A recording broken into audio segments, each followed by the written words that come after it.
Hello दोस्तों, welcome back to my YouTube channel. तो आज हम लोग बात करने वाले हैं राजस्थान के जो 3 आयुर्वेद कॉलेज हैं जिनको फर्स्ट और सेकंड राउंड में परमिशन नहीं मिला, जिसकी वजह से फर्स्ट और सेकंड राउंड की कट ऑफ आयुर्वेद और होम्योपैथी की काफ़ी हाई रही।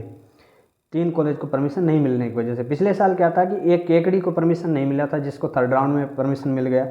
इस बार क्या है कि 3 कॉलेज को परमिशन नहीं मिला, केकड़ी, सीकर और भरतपुर। इन तीनों कॉलेजों को फर्स्ट और सेकेंड राउंड में परमिशन नहीं मिला काउंसलिंग के लिए। तो थर्ड राउंड में उम्मीद तो है कि मिल जाएगा, क्योंकि पिछली बार केकड़ी को नहीं मिला था और थर्ड राउंड में 60 सीट का केकड़ी को परमिशन मिल गया।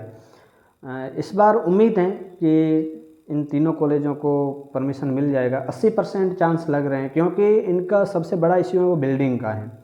तो केकड़ी के कॉलेज की देखा जाए तो बिल्डिंग लगभग 90% बन के तैयार हो गई है। मैं खुद देख के आया हूँ और मेरे दोस्त भी हैं जो उस कॉलेज में पढ़ रहे हैं, तो उनकी लगभग 90% बिल्डिंग बन के तैयार हो गई है। अगर कॉलेज वाले चाहे तो इनकी जो बैच हैं, फर्स्ट ईयर और सेकेंड ईयर का 2 बैच ये हैं, और जो नया बैच आएगा तो उनको वहाँ क्लासेज वो लगा सकते हैं। तो हो सकता है थर्ड राउंड में, उम्मीद तो पूरी है, लगभग 80% चांस हैं कि इन तीनों कॉलेजों को परमिशन मिल जाए। बाकी देखो 20% तो लक पे डिपेंड करता है। अगर इन तीनों कॉलेजों को परमिशन मिल गई तो 60-60 सीट की परमिशन मिली तो भी 180 सीट होती हैं, और 180 सीट बहुत ज़्यादा होती हैं, और जिसका कट ऑफ पे बहुत ज़्यादा फर्क पड़ेगा।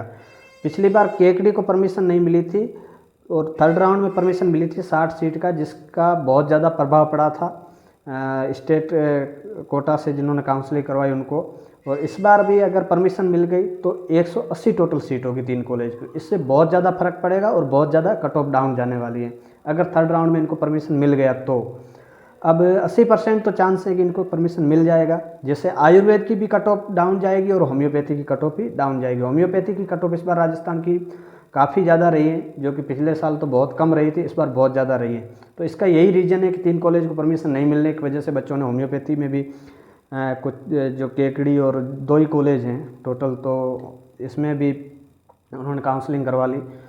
तो अगर 3 कॉलेज को परमिशन मिल गई तो बच्चे अपग्रेड करवा के जो आयुर्वेद में जाना चाहते हैं वो आयुर्वेद में चले जाएंगे, जिससे होम्योपैथी की सीटें खाली रह सकती हैं, जिससे होम्योपैथी भी कट ऑफ डाउन जाएगी और यूनानी की भी कट ऑफ डाउन जाएगी। यूनानी का तो एक ही कॉलेज है।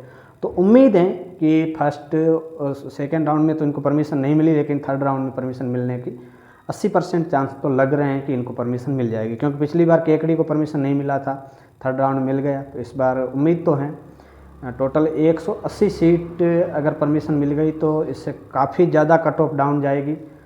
तो ज़्यादा पैनिक होने का वो नहीं है, हो सकता है मिल जाए। 80% चांस तो हैं। अब 20% तो अब लक पे डिपेंड है कि नहीं भी मिले।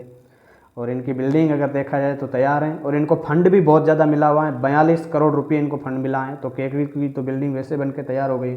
हमारे होम्योपैथी कॉलेज हैं, इसको सिर्फ 8 करोड़ का फंड मिला था, फिर भी हमारी बिल्डिंग बन के तैयार हो गई है, जिसमें थोड़ा बहुत काम ही बाकी है। बाकी अगर केकड़ी का देखा जाए तो आयुर्वेद का जो कॉलेज है उसकी भी बिल्डिंग 42 करोड़ मिले हैं, तो उनकी तो बिल्डिंग काफ़ी अच्छी भी है और बहुत बड़ी है, बिल्डिंग बन के तैयार भी हो गई है। मैं खुद देख के आया हूँ।